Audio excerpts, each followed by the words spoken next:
Hello everyone, welcome back to my article page, Queen of Fertility 33. I'm here with some more articles. This is about cult leaders today, okay?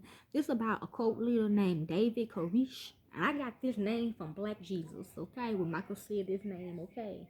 He said Jim Jones and he said Jim Jones and David Koresh. Now I knew who Jim Jones is because I'm a victim of that. But I didn't know who this one was. I don't know if I'm a victim of this person or not though. He said I am. I don't know. So David Koresh, cult leader David Koresh led the Branch Davidians in a deadly 51-day standoff against the FBI and the federal Bureau of Alcohol, Tobacco, and Firearms. This how he looks.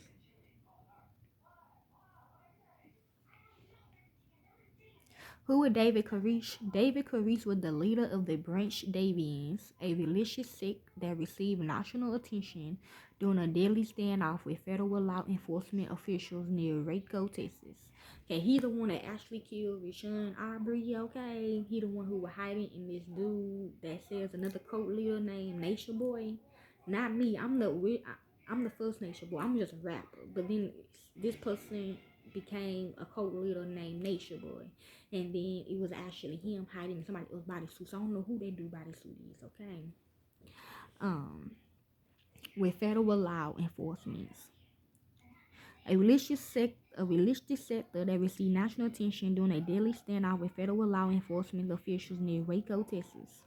Koresh believed himself to be a prophet, and he and his fellow followers stockpiled weapons in anticipation of the apocalypse. Thank you. On January the 28th, 1993, the Federal Bureau of Alcohol, Tobacco, and Firearms raided the Davians compound, which was Rashawn Aubrey apartment, resulting in a 51-day siege that ended when the compound erupted in flames. So, Koresh was among the dozens found dead after the fire. They kidnapped me and took me to his apartment. I found Rashawn there, I found my grandma there, I found my mama there, I found my auntie there, I found a whole bunch of people there in his house, dead and deceased. Quick facts. Full name, okay, he born August the 17th, 1959, died April the 19th, 1993. Birthplace, Houston. Legal spouse, Rachel Jones, 1984 to 1993. Children, Cyrus, Star, and others. He's a Leo. Okay, early years. He was born to Vonnie Rain Howard to an unwell teenage mother named Bonnie Clark on August the 17th, 1959 in Houston. He did not meet his father until his teenage years, and Clark left him to be raised by his grandparents during his early years.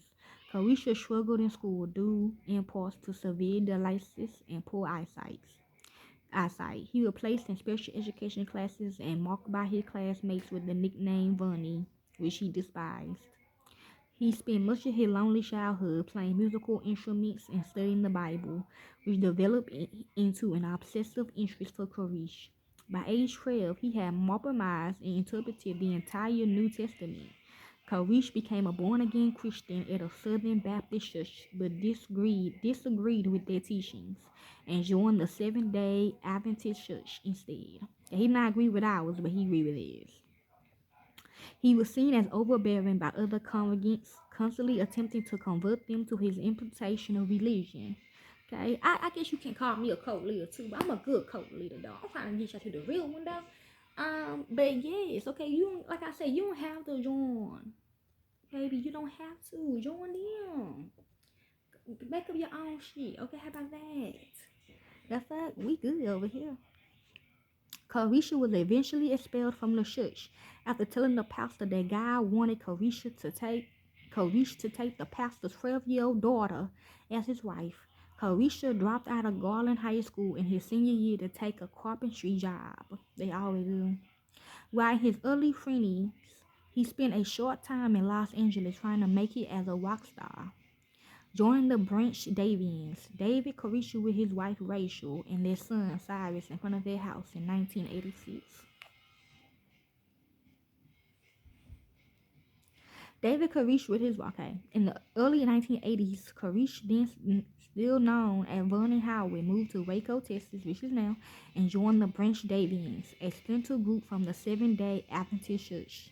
Lois Roden, the widow of Branch Davidians, found Benjamin Roden, encouraged Koresh to play guitar and sing during the group's daily Bible study sessions at the Mount Carmel Center.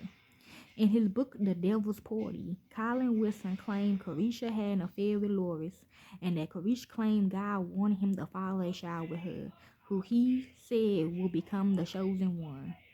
In 1984, Koresh married a 14-year-old Branch Davidian named Rachel Jones, with whom he will have 2 children, Cyrus and Star. He had begun teaching his own biblical interpretation in the lectures called The Serpent's Root, which caused unrest among the group. A leadership dispute began between Koresh and Jordan Roden, Benjamin's son, who had been expected to take over the sect, and clashed with Koresh. The feud reached a boiling point after Roden accused Koresh of setting a fire that destroyed an administration building in Press. Koresh claimed the fire was a judgment of God upon the sect. Roden seemed to win the leadership dispute after he and his supporters drove Koresh over the Mount Carmel Center at gunpoint. I sure did. Koresh and his followers resided in Easton, Texas for a while, living under difficult conditions. They were praying over them, okay? The hood. He began recruit. They trying to recruit me, bitch. I'm not finna recruit you. I don't care if they was in my family. If they was my family or they was not my family, I'm not finna join. He began recruiting other new followers and visited Israel, where he claimed to have a vision, revealing he was the modern-day incarnation of the prophet Cyrus, who liberated the Jews from Babylon.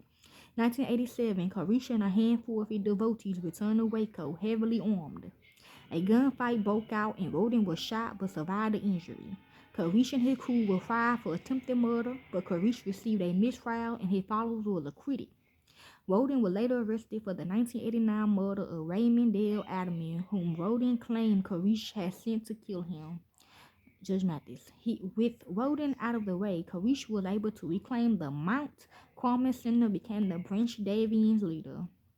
In 1900, he legally changed his name from Vermin Howard to David Koresh. His new first name was a reference to King David, while his last name was Cyrus, by biblical name. Koresh's teachings include the practice of spiritual wedding, which enabled him to bed God's chosen female, followers of all ages. Koresh was said to have had as many as 20 wives. Yes, she sure did. They sure ganged up on me. Some of whom was under the age of 17. Yep. Tested legal age of consent. And to have fathered at least a dozen children with members other than his legal wife.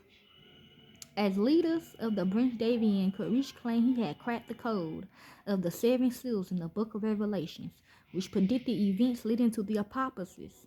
He told his followers that the Lord willed the Davidians to build an army of God. As a result, they started stockpiling weapons. Other Branch Davidians claimed the weapons were not meant for defense, but rather were sold as gun shows to generate revenue for the state. The stockpiling of weapons caught the attention of the Federal Bureau of Alcohol, Tobacco, and Firearms, which obtained a search warrant for the Mount Carmel compound. On February 28, 1993, the ATF attempted to raid the Mount Carmel Center and serve its warrants. A 4-hour gunfight erupted that killed 6 of Koresh followers and 4 ATF agents. I sure did. I did all that. Koresh himself was shot and injured. No, the fuck he wasn't. During the skirmish, both sides accused the other of having fired the first shot. Say, I sure did. And he fired shots at me. And I seen that. Don't forget we showing my baby daddy too. We got 2 kids. Following the shootout, the FBI took command and began what would be a 51-day siege of the Mount Carmel Center. Agents communicated with Koresh and other cult members inside by telephone. Yep. During the first day of the siege, Koresh released some of the children from the compound in exchange for the FBI playing recording messages by Koresh on the radio. At one point, Koresh agreed to surrender himself and allow the rest of his followers to exit the compound peacefully, But he later changed his mind, with one of his followers saying God had told Koresh to wait. According to the FBI, Koresh claimed to be Christ during the navigation, and he repeatedly went on rambling sermons during their phone calls.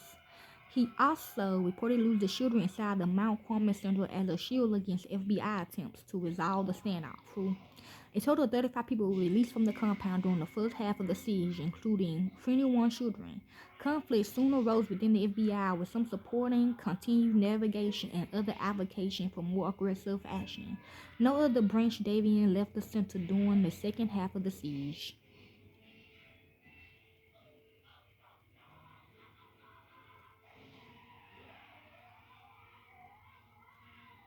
Okay.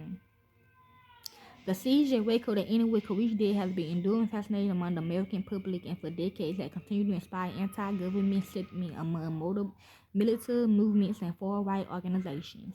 Timothy Mavey and Terry Nicholas said the Waco incident was a motivating factor in their bombing of a federal government building on Oklahoma City on 1995, which killed 168 people and injured 100 more.